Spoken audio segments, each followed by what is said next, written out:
ஸ்டாலின் சென்றடைந்திருக்கிறார்.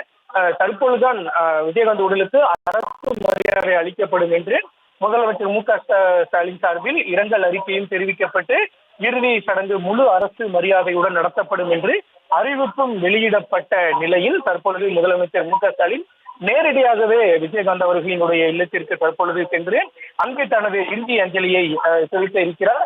அரசியல் அந்த மனமாற்றங்களை தாண்டி அனைவருடனும் ஒரு நட்பாக பழகக்கூடிய ஒரு விஜயகாந்த், அதே போல அரசியலை கடந்து அனைத்து தரப்பினரும் விஜயகாந்த் ஒரு கொண்டாடக்கூடிய நபராக விஜயகாந்த் திகழ்ந்திருந்தார்.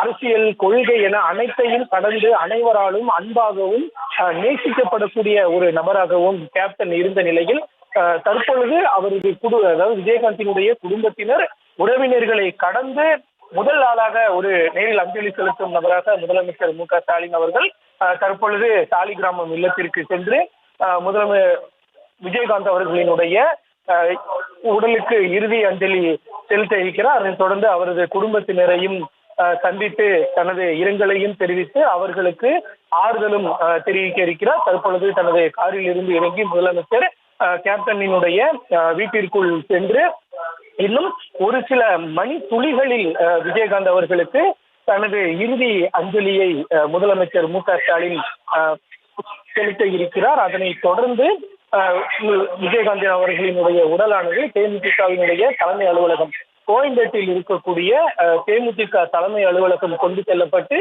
அங்கு பொதுமக்கள், அவரது கட்சியினுடைய தொண்டர்கள், திரையுலக நண்பர்கள் உள்ளிட்டோரினுடைய அஞ்சலிக்காக அங்கு வைக்கப்பட இருக்கிறது. தற்பொழுது முதலமைச்சர் மு.க.ஸ்டாலின் அவர்கள் விஜயகாந்தினுடைய உடலுக்கு நேரில் சென்று மாலை அணிவித்து அஞ்சலி செலுத்தி வரக்கூடிய காட்சிகளை நாம் பார்த்து வருகிறோம்.